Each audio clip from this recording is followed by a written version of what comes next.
O Senhor esteja convosco. Proclamação do Evangelho de Jesus Cristo segundo Marcos.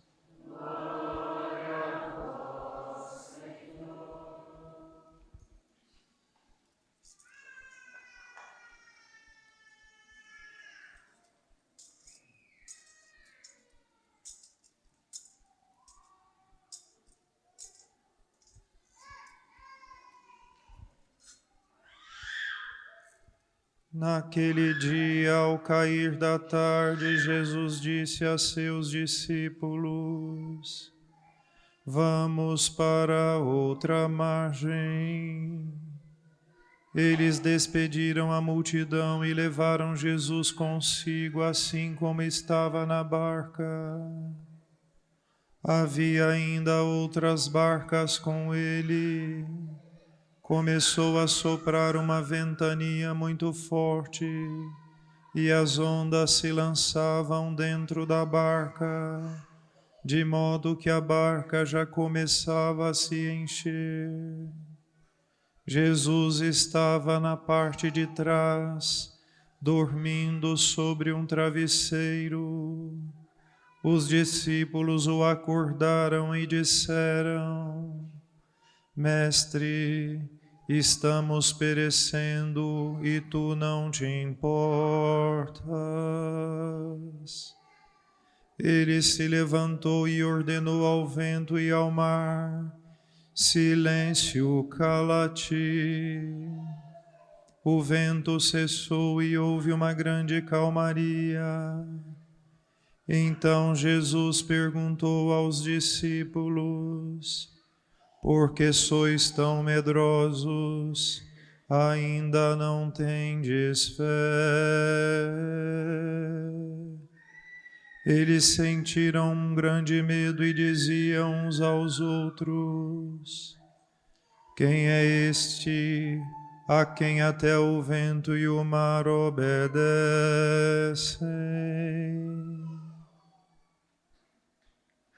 Palavra da salvação.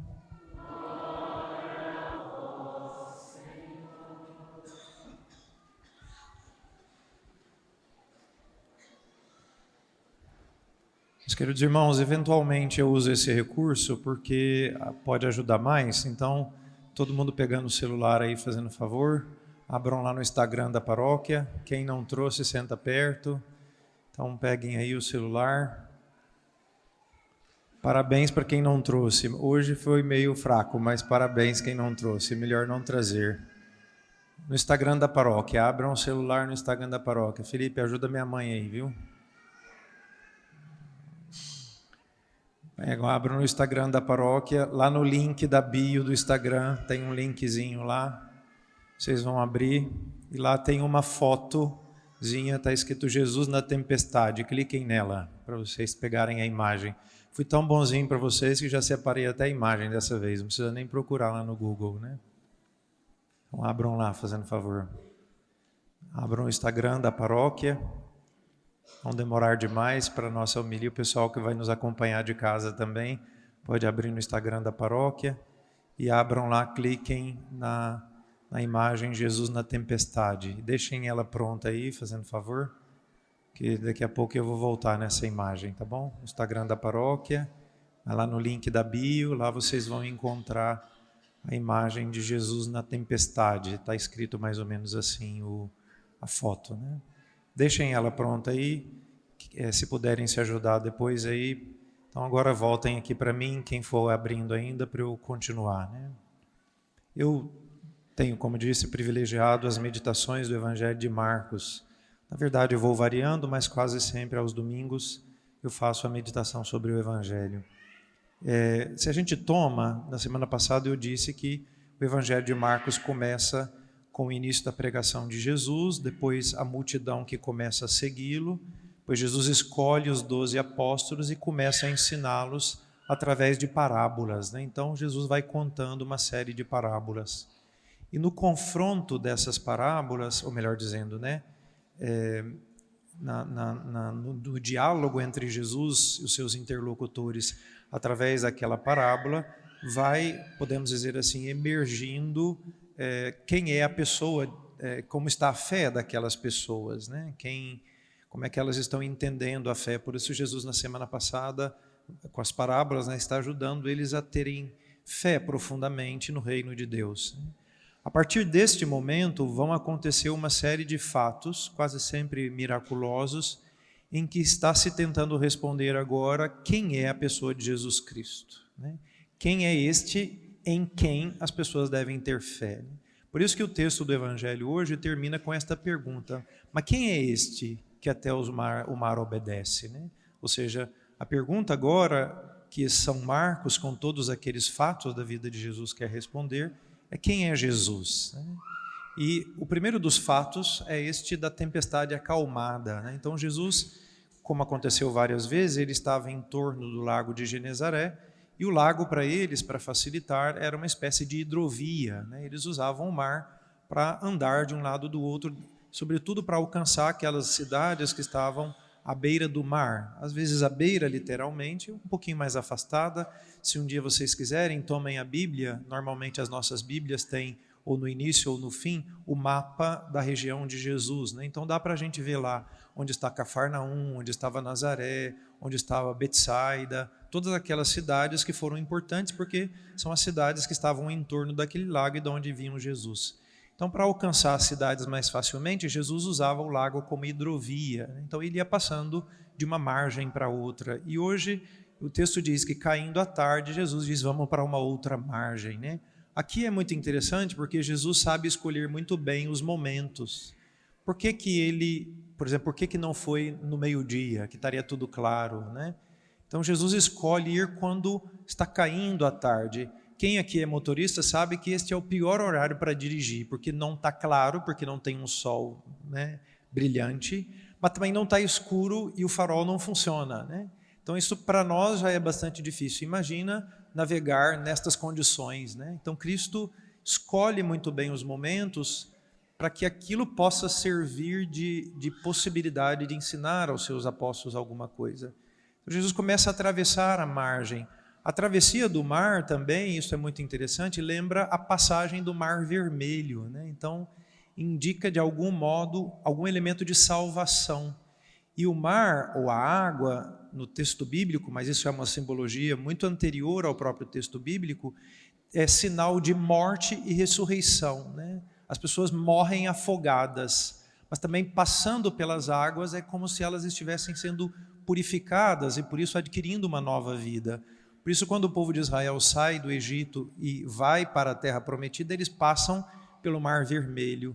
Depois vão vaguear 40 anos no deserto e quando tem que entrar literalmente na terra prometida, eles vão passar pelo Rio Jordão. Ou seja, a água, como Cristo que entra no Jordão no seu batismo, né, é sinal de morte, de sepultura e ao mesmo tempo de ressurreição, né? Então essa experiência tem uma ideia de salvação, né? E claro, a salvação aqui é da fé daqueles homens. É interessante porque Mateus e Lucas vão acentuar isto. Quando os apóstolos vão perguntar para Jesus, eles vão dizer, o Senhor não se importa conosco, né? Então, eles vão perguntar literalmente sobre a salvação. Salva-nos, eles vão pedir, né? Então, não é só a salvação por causa da tempestade, né? Então, Jesus está caminhando de uma margem para outra e eles enfrentam aquela tempestade. Agora eu queria que vocês olhassem a imagem, né? Peguem a imagem aí. Este quadro foi pintado em 1633 por um pintor chamado Rembrandt, que é muito famoso porque ele pintou também aquele quadro do Pai Misericordioso. Não sei se vocês já viram, esse é um quadro também muito famoso, né? O quadro do Pai Misericordioso, que expressa o encontro do pai com o filho pródigo, né? Então, esta pintura de Rembrandt, ela colhe este momento da tempestade. É claro que uma pintura não é dinâmica, né? Ela estatiza, né? Ela pega um momento da vida, né? Daquele fato e ele vive estático, né?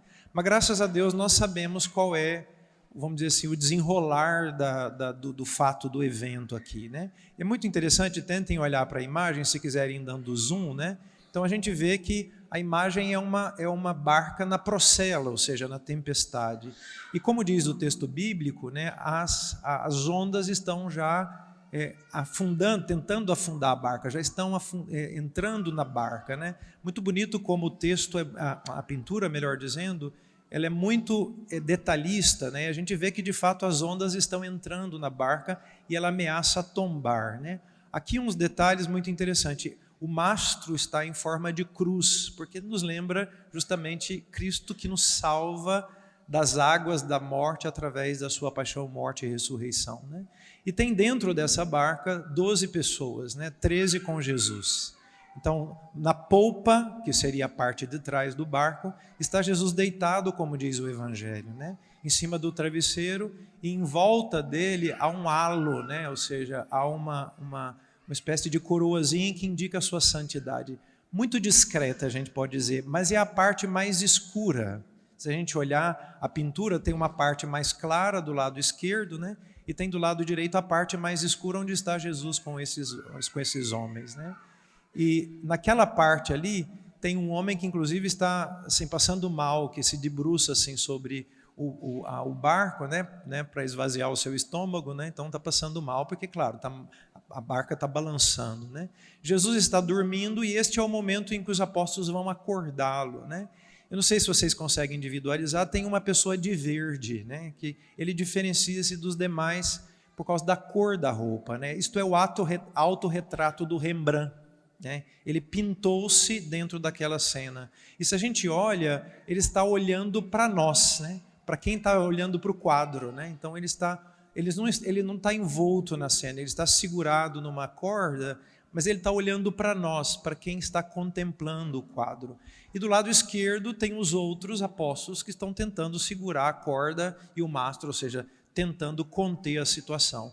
E no fundo do lado esquerdo, que é onde as ondas são mais encapeladas, ou seja, as ondas são mais brutas, né? Surge lá no fundo como que um facho de luz, né? Lá tem um grande raio de luz, ou seja, dali brota uma luz, né? Muito interessante, né? E aqui, agora voltem para mim, né? Eu só queria colher para explicar um pouquinho esta passagem à luz desta pintura, né? Rembrandt foi um pintor que se preocupou muito em pintar os fatos da vida de Cristo, mas que estão relacionadas conosco, com a nossa vida humana, no sentido de que ele pinta os dramas da existência humana a partir daquela pintura da vida de Jesus. Eu lembrei agora há pouco o encontro do filho pródigo com o Pai misericordioso, que é uma experiência nossa, né, de quem cai e precisa voltar, de quem volta todo pecador para se encontrar com Deus. E aqui é muito interessante porque esse recurso de pintar-se dentro da cena significa que Rembrandt, de algum modo, também é alguém que vive esta experiência da tempestade, né? Ou seja, ele se pinta lá dentro para dizer, eu também sei o que significa isto, né? E ao pintar-se, olhando para nós, ele está querendo nos dizer assim, né? Para você que está vendo, eu te entendo, entendeu? Eu sei o que está acontecendo, eu também estou dentro da tempestade. Mas ao pintar-se dentro daquela cena de Jesus, Rembrandt também está querendo nos dar, podemos dizer assim, uma resposta, né? Ou seja, ele está querendo com aquela sua pintura nos dizer algo que serve para a nossa vida, né? Todos nós, eu eventualmente trato sobre isso das minhas homilias, porque tento aqui tomar a palavra de Deus e trazê-la muito concretamente para a nossa vida. Todos nós, cedo ou tarde, vamos sempre enfrentar alguma tempestade na nossa vida. E a experiência que a gente faz, claro, é de uma tempestade que começa fora. Por exemplo, é um problema com a família, é uma crise na empresa, é uma dificuldade no casamento. Eu não sei se contei para vocês, algumas pessoas estão sabendo, por exemplo, uma família lá do Colégio Família de Nazaré, que perdeu recentemente um filhinho de 4 para 5 anos, entendeu? Que estava com pneumonia, foi fazer uma tomografia por causa do contraste, teve um choque anafilático e faleceu, entendeu? Então, imagina, uma família como essa, o filho mais novo, né? Então vive de fato uma grandíssima tempestade. Então, quase sempre as coisas começam com um fato exterior, mas depois o grande drama, nós sabemos, nós travamos é dentro de nós. As tempestades da nossa vida, na verdade, nós as travamos dentro de nós. As ondas encapeladas, a água que ameaça a afundar, podemos dizer metaforicamente, a nossa pequena barquinha, né? É dentro de nós. A gente se vê envolto por um monte de sentimentos, pensamentos intrusivos, pensamentos cíclicos, compulsivos, não consegue deixar de parar de pensar naquilo, e quanto mais a gente pensa, a gente entra num looping assim, né? E aquilo potencializa os sentimentos e os pensamentos, e quase sempre a gente se vê dentro daquela situação, às vezes passando mal, né? Ou seja, a gente se vê naquela situação quase afogados, que não é só pela situação exterior, é pela magnitude dessa situação que toma dentro de nós, né? E isso é uma experiência muito de todos nós. É por isso, apesar de que a gente se sente sozinho naquela barca, nós não estamos sozinhos naquela barca, né? Aquela, no fundo, é a barca da humanidade, porque ou cedo ou tarde, todos nós vamos enfrentar isso na nossa vida. Isto não é praga do Padre, entendeu? Isso é só uma constatação fatual da existência humana. Todos nós vamos, cedo ou tarde, ter que fazer frente a estas situações tão sofridas, né? E aqui é muito interessante porque é natural que nós nos sintamos sozinhos. É natural que naqueles momentos a gente prove uma espécie de solidão. E não é porque não tenha gente perto de nós, mas sobretudo por causa dessa tempestade interior, como aquela dos apóstolos, é difícil enxergar para além de um palmo à frente do nosso nariz, né? A gente às vezes usa até essa expressão, né? Estava tão escuro que eu não conseguia enxergar um palmo na frente do meu nariz, né? E a escuridão é porque justamente nós estamos envoltos por uma tempestade interior. Nos custa enxergar. Gente, nós vamos ter que controlar melhor as crianças, está muito barulho. Então, o problema é que a tempestade interior nos tira a clareza.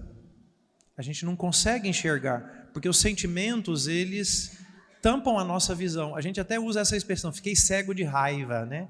Tá vendo? A raiva pode criar uma espécie de cegueira, né? Neste caso, não é propriamente a raiva, pode ser o medo, pode ser a angústia, pode ser tantas outras coisas que, como um sentimento, né, vão nos cegando, né? Criam esta espécie de cortina de fumaça, né, que nos impedem de enxergar, porque nós não somos capazes de discernir as coisas, de usar a nossa inteligência para pensar naquela situação, para inclusive ver com clareza as suas variáveis, para saber que decisão tomar. E não raras vezes, mesmo nós que temos fé, nos sentimos inclusive abandonados por Deus, né? O nosso ímpeto tantas vezes é esse de pensar que Jesus não se importa conosco, né? Que é este momento da pintura de Rembrandt, né? Ou seja, é aquele momento onde a gente vai atrás de Jesus e diz, mas tu não te importas conosco, né? E esta hora é que é muito importante que a gente pense no desfecho completo da história. Isso é uma coisa muito forte. Cristo nunca abandonou a sua igreja, e a história sempre mostrou isto. E esta igreja não são estas pedras, a igreja de Cristo não são essas pedras. Eu já falei isso aqui outras vezes. A igreja de Cristo somos nós. A barca de Pedro, a gente não sabe se aquela era a barca de Pedro literalmente, mas aquela barca que simboliza a igreja, a barca de Pedro, né? É a barca da nossa vida, de cada um de nós, que nos vemos tantas vezes envoltos nessas tempestades. E Cristo está lá, né? E a grande prova de que Cristo está presente na nossa vida é a sua presença real na Eucaristia. A gente pode dizer que na Eucaristia Cristo está no seu silêncio, como que dormindo, né? Mas aqui é muito importante o exercício da nossa fé, porque a fé é como um facho de luz, como aquela luz que vem lá do quadro de Rembrandt para poder iluminar o lugar onde existe trevas, né? E a fé é esse facho de luz que ilumina a nossa inteligência, justamente para que a gente possa olhar para além dos afetos e enxergar Cristo presente. Na Eucaristia, Cristo vive como uma espécie de silêncio. E quando nós o recebemos, se podemos recebê-lo aqui na missa, né? A nossa vida é como aquela barquinha, e Cristo quer encontrar um travesseiro dentro de nós, para ficar dentro de nós, para ficar conosco, não necessariamente, ao menos no início, para poder eliminar a tempestade, mas Ele vai ficar conosco, né? Ele fica conosco. A sua presença na Eucaristia é uma recordação constante de que Ele sempre vem por causa de nós. Isso é uma coisa muito forte, né? Eu às vezes sinto isso, não sempre, claro, como padre, né? Fico sempre pensando, sabendo dos meus pecados, dos meus limites, quando consagro Jesus na Eucaristia, quando consagro o pão e vinho, fico pensando, que submissão de Cristo, que aceita sob o comando de um homem pecador, vir por causa de mim sobre o altar. Ele vem para entrar na minha vida. E a comunhão é individual justamente com isso, porque Cristo entra na minha vida. Ele entra dentro de mim. Ele quer entrar e ficar comigo dentro desta barca assolada por tantas tempestades, né? Envolta tantas vezes por ondas, como eu disse, encapeladas, que nos ameaçam, que nos causam medo, angústia, dificuldade. Por isso, estas são as horas em que a gente mais precisa exercitar a nossa fé. Fé nesta presença de Cristo, que não nos abandona, que nunca abandonou a sua igreja, que sempre esteve presente. E eu queria aqui também dizer uma coisa muito pessoal, né? Eu já passei também por tantas situações de dificuldades na minha vida. E também entendo qual é essa solidão. Sob certo aspecto, né, essa coisa da pintura de Rembrandt, pintar-se dentro, olhando para nós, né? Eu posso dizer que de alguma maneira, cada vez que eu estou aqui, que celebro a missa, né, é como se eu estivesse dentro daquela pintura, olhando para quem eu sei que passa as mesmas coisas que eu passo, né? E não raras vezes essa experiência de solidão é bastante dura. Não é só porque eu sou padre e moro sozinho. Porque a gente é sempre cercado de pessoas. Às vezes pessoas perguntam para mim, padre, senhor, como é que o senhor vive a solidão? Que solidão que nada. A única hora que eu estou sozinho é a hora que eu vou dormir. O resto é sempre cercado de pessoas, né? Então, mas às vezes não é tanto uma solidão pela ausência, mas esta solidão que se prova diante de uma dificuldade que se experimenta pessoalmente e que se experimenta diante das outras, diferente das outras pessoas, né? E é muito interessante, porque também eu já várias vezes experimentei este silêncio do Senhor no sacrário, né? Tantas vezes ali aos pés dele. Mas como Cristo, ele é muito cuidadoso conosco, quase sempre nessas horas mais escuras, onde de fato, para usar a expressão bíblica que aparece lá no Êxodo, como se a gente pudesse pegar nas trevas. Elas são tão densas que como se elas se materializassem. Além da sua presença, o Senhor sempre coloca alguém para servir para nós, daquele bom samaritano ou daquele Simão Cirineu que nos ajuda a carregar a cruz. E era sobre isso que eu queria falar, terminando a minha homilia, né? Eu sei que vocês passam por dificuldades, né? Mas Cristo me fez padre justamente por causa disso, por causa de vocês, para vocês se lembrarem que vocês não estão sozinhos nesta, né? Mesmo que a minha presença se faça de diversas maneiras, nem sempre é pelo contato pessoal, mas estar aqui, a missa celebrada, as visitas aos doentes, às famílias, o atendimento de confissão, tudo que eu faço, a reforma dessa igreja, é para que vocês, digo eu, assim como pároco dessa paróquia, poderiam ter sido os outros, né? Nós estamos aqui para dizer a vocês que vocês não estão sozinhos. Além, é claro, da presença de Jesus na Eucaristia, que é o mais importante, né? Vocês não estão sozinhos. E eu também queria dizer que tem muitas pessoas que precisam provar esta mesma coisa. Isto eu me dou sempre mais conta. A gente vê as pessoas sorrindo, sobretudo com o Instagram, né, que as pessoas estão sempre tratando bem as fotos para aparecer muito bonito lá, e a gente pensa que a vida das pessoas são aqueles jantares e coisas que elas ficam fotografando no Instagram. Não é isto. Isto posso dizer como padre. A vida das pessoas reais e concretas é mais dura do que a gente imagina. E quem está, às vezes, sorrindo no Instagram está chorando sozinho. E a presença nossa na vida dessas pessoas é muitíssimo importante para que elas também descubram que elas não estão sozinhas. Que elas não estão só. Que elas têm Cristo em primeiro lugar. Por isso, como cristãos, a primeira coisa que nós deveríamos fazer é apresentar Cristo às pessoas. E esta possibilidade de enfrentar as tempestades na vida com Cristo presente, mesmo que ele esteja dormindo, mas ele está na barca. Ele está na barca. E depois também pela nossa presença pessoal, né, individual, a gente também pode ser para essas pessoas um alento nestas horas tão difíceis. E tem pessoas que passam situações muito delicadas de vida. Eu citei essa família só pela recente situação, né? Mas imagina, são tantas outras, e de pessoas que estão sentadas ao nosso lado. Esta que está ao seu lado aí no banco, pode ser que precise muito mais de você do que você imagina, da sua presença, de um sinal de Cristo presente na vida dela, que se dá através de você.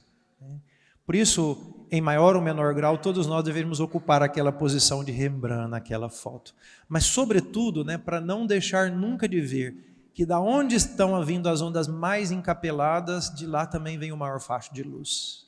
Porque são através dessas situações, em última instância, na nossa vida, que Cristo está nos ajudando a fazer os passos que nós precisamos na nossa fé. Por isso, meus irmãos, não sei quais são as tempestades que vocês estão enfrentando, mas levantem a cabeça. Cristo está conosco. Cristo está na barca da igreja, na barca da vida de cada um de nós. Ele não vai nos abandonar. Mesmo que às vezes no início ele ainda suporte ver a barquinha ser assolada, né? Mas depois ele sempre levanta para dizer, né, acalma-te, para o mar, mas também para nós. Né? Louvado seja o nosso Senhor Jesus Cristo.